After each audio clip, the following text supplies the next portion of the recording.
listening to the Mark Bradford Alchemy for Life podcast. Oh, those holidays. Well, hey there. We talk about time, energy, and resources all the time. We talk about the 5 facets of life. And we talk about balance, which is what this whole thing is supposed to be about. But we haven't really talked about it in a while, have we? So I'd kind of like to put the focus back on balance because something is coming really soon that's going to mess with it. The holidays. You could just hear that colon, couldn't you? The holidays can be a wonderfully unbalanced time of year. According to the Pew Research Center, about 90% of Americans celebrate Christmas, with about the same celebrating Thanksgiving. Don't forget New Year's too. If you're not in that group, you can still learn from what I'm about to say because it applies to any gatherings of a seasonal nature. The aforementioned holidays all happen in essentially the same month-ish span of time. That's some pretty concentrated celebration, right? I mean, during the year you have your birthday and some other things and other people's birthdays to go to and people's anniversaries and even weddings and so forth. But every year we cram in pretty much 3 huge holidays all in about a month. And it all happens at the same time that most of the country experiences winter. Pretty intense distractions and influences on how you manage your time, energy, and resources. The automation of balance. As I said in the automation of balance, you're constantly seeking equilibrium. I mean, and this equilibrium can take the form of many adjustments to how you work, how you play, where you go, and what you spend your time on. When new influences are introduced to you, or existing ones flex and change, you do as well to compensate. And as I said in my posts on balance and transition, you will find ways to adjust. Sometimes you will adjust well, sometimes you don't. And sometimes the influences go away and you continue to adjust to them. You adjust to something that doesn't exist anymore. Let's talk about the holidays. They are very large, temporary, annual forces that are exerted on your balance. The holidays bring a marked increase in socialization, changes to your diet, and your resources. You probably really never thought about that. I mean, perhaps you think about eating all the rich food and the weight you gain, or fight not to gain during the holidays. But there's a lot more to it than that. So let's create an awareness you can use. I'm with you. And let's give you some tangible takeaways as always. So, here's what to expect and be aware of as you're going through the holidays. Let's start with time. The holidays can really mess with your schedule. You may have to deal with days off, and in some cases those days off come at an inopportune time for you. I mean, the holiday days are mostly set, but what you do for a living is sort of flexible. And here this off time, or on time, comes right in the middle of something. You may have to deal with a gap in your schedule that messes with your ability to reach other clients or prospects. Christmas Day, Christmas Eve, Thanksgiving, and even Black Friday are probably not the best days to reach your client. You may deal with a surplus of time, in which case it may disrupt your flow on what you do.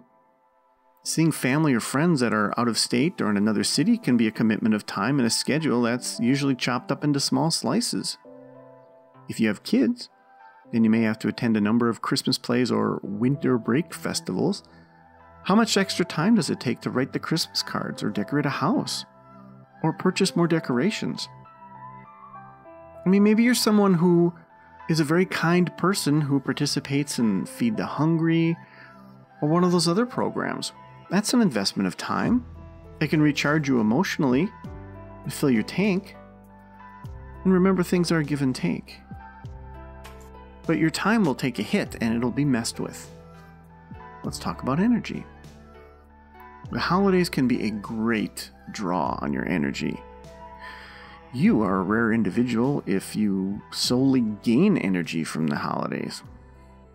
I'm not saying it can't be a wonderful time to recharge with family and friends, but the reality is that you're going to probably give a lot too. If you host a party, the preparation, planning, cooking, inviting are all things that draw from your energy. Wrapping presents, putting up decorations, planning a menu, cooking the Christmas goose. It's probably some other animal. Who has a goose anymore?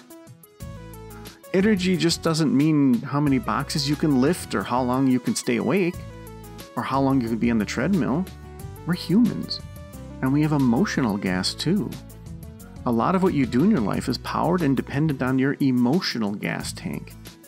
It takes a different form of energy to deal with the family at a Christmas party than it does to deal with a room full of peers or prospective clients. Or it can. Dealing with varied personalities, some of which are difficult or antagonistic, with delicious alcohol involved, can create an entirely different drain on energy. As I mentioned in time, you may also have to deal with seeing friends or family in another city or out of state. It also takes energy to write out the Christmas cards or the Christmas letter. Don't write one of those, please. The possible weight gain from the rich food will affect your energy level too. You may be one of the millions that joined a gym in January because you made New Year's resolutions right after you ate a bunch of really rich food for 2 months straight.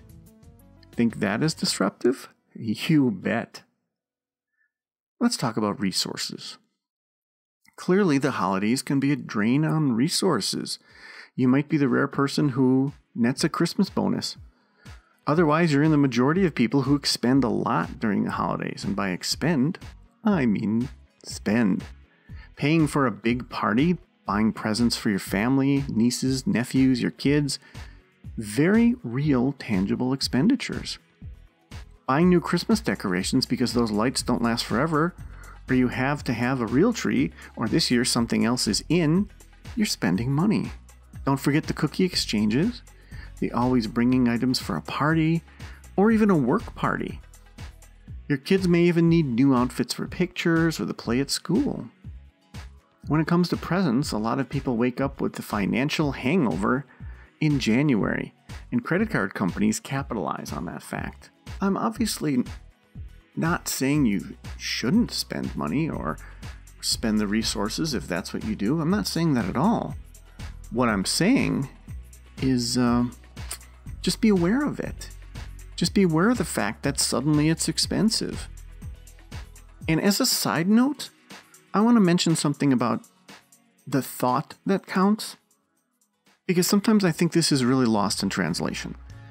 So the concept of the thought that counts when it comes to presents is that, well, you thought of me, that's nice. No, there's so much more to it than that. And you would have a lot less stress in present buying if you really took that to heart. So the meaning of that, at least as far as I'm concerned, is that you really sit down and think about someone. You think about, well, what would really make them happy? What would bring joy to them? Not what would prevent fear of missing out. Not what would everyone look at them and say, wow, that's really amazing, they got that. No, what really would make them happy? And in some cases, it's something really esoteric, like, that's a really weird brush that I had to order online from Brazil, but I know you really like that for painting and you mentioned it a long time ago. You know, or some other odd thing that may not even be expensive. Maybe it's an experience. Maybe it's just you take off of work early one day and you put that in the card and say, here, you have me for half a day for whatever it is you need. It's the thinking about what makes someone happy that really is what these kind of holidays are all about. That's where the joy comes from. That's where the happiness and the giving comes from. Sometimes it manifests itself as a brand new car. But in a lot of ways, sometimes it manifests itself as something a little bit more simple. So just think about that when it comes to it's the thought that counts, because that's where that really has meaning and value, at least to me. And it's the thinking about somebody in March for their Christmas present that makes all the difference in the world and can put things off of your shoulders as well and reduce your stress. So thanks for this sidebar. I appreciate that. So now that you're aware, just keep these changes in mind. Just going forward, and I scheduled this for today so that you listen to this before Thanksgiving and all that other stuff kicks in. So just think about this when you're extra stressed and you feel extra tired and you feel extra broke. It's normal at this time, and it'll pass. Just flex with it as much as you can, push back on it as much as you can, and just understand that, this happens every year. And I hope you're well, and I hope you enjoy your Thanksgiving. Take care.